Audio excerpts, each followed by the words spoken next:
We have the Bills, who you have coming in second, 12-5 record, get rid of their head coach, bring in DJ Moore, a weapon for Josh Allen.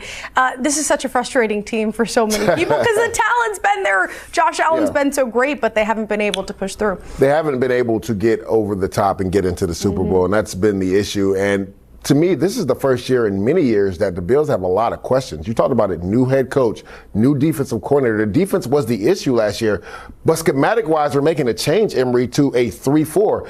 But when I look at the talent on the roster, do they have the talent to actually play in the 3-4 scheme? That's my biggest question. Jim Leonard comes over from the Denver Broncos, and he's now the defensive coordinator. Greg Rousseau is going to be an outside linebacker. Can he play outside linebacker? They do bring in Bradley Chubb, who has had some injuries but played really well last year. Also, C.J. Gardner-Johnson.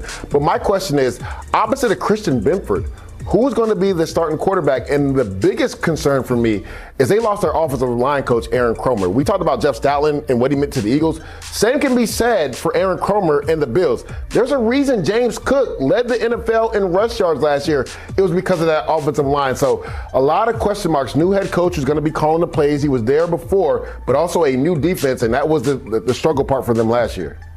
Sean McDermott is still in New York because he's been at Giants practice the last 2 days, just monitoring what was going on with John Harbaugh. So it was cool to see him out there and talking with Tremaine Edmonds and everyone like that, former Bills connection there. But to your point, man, Joe Brady is now the head football coach. What worries me about that is not anything to do with the passing game.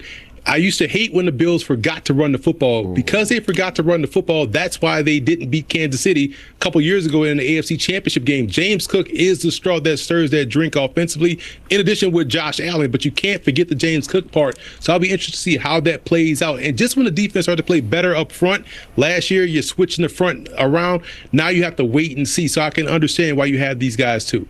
And you have to think about the fact that they didn't make it to the AFC Championship, and there was no Mahomes, no Jackson, no Burrow in the playing field. And if they're all back, of course, makes it that much tougher for Josh Allen.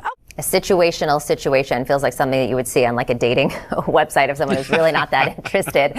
Now, let's take a look at the secondary here, fellas. Veteran cornerback Rasul Douglas remains available despite a productive season in Miami. 31 years old, led the Dolphins in passes defended last year while starting in 13 games. Wilson, what makes the most sense for Douglas?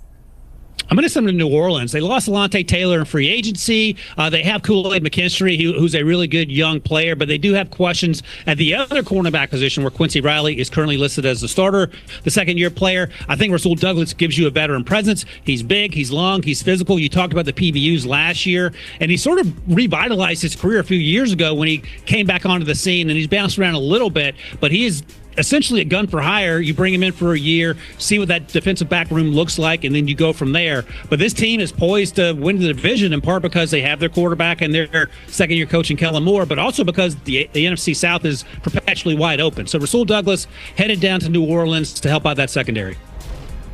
Yeah, Ryan, we're on the same wavelength here because I also have Rasul Douglas going to the NFC South. Not New Orleans, though. Instead, I have him going to Tampa Bay. He already got a taste of that no state income tax thing in Miami with the Dolphins, so he's going to stay in Tampa Bay and go to the Buccaneers. I think when you look at Tampa Bay's secondary, they let Jamel Dean walk in free agency this year.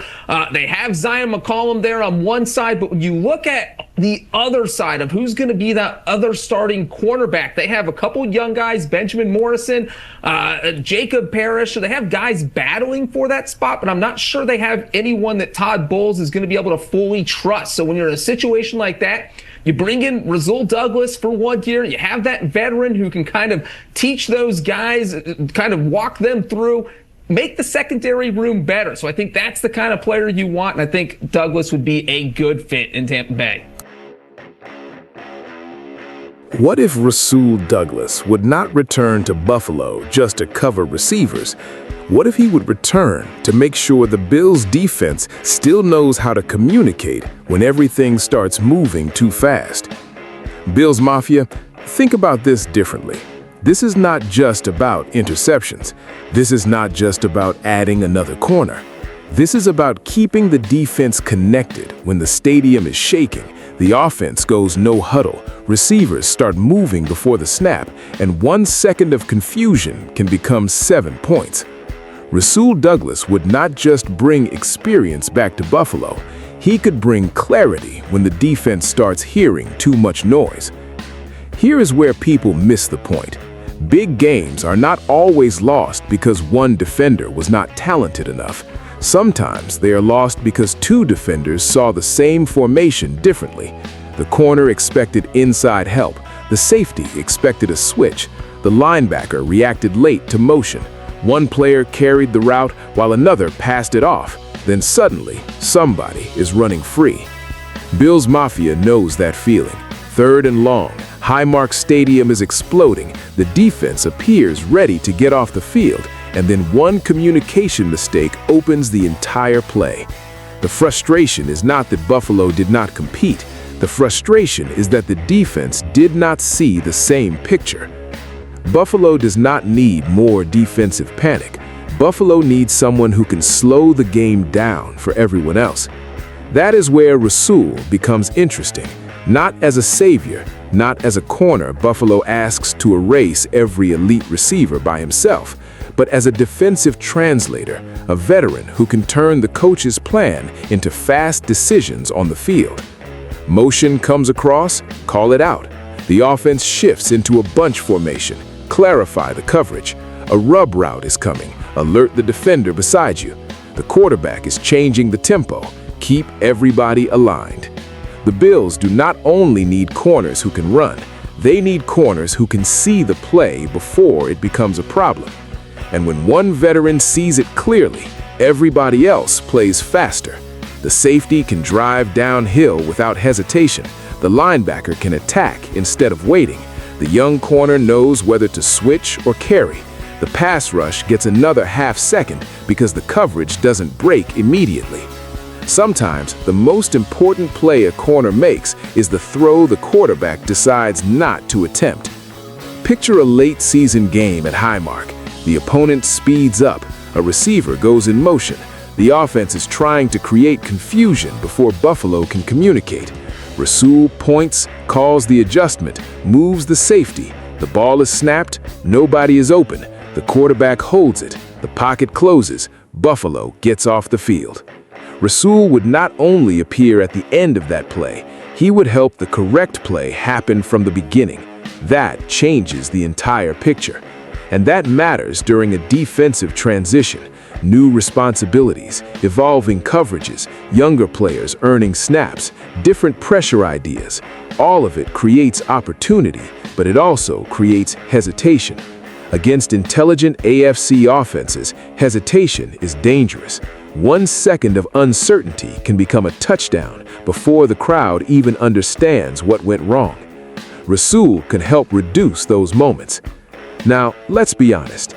Age matters, speed matters, health matters, cost and role matter.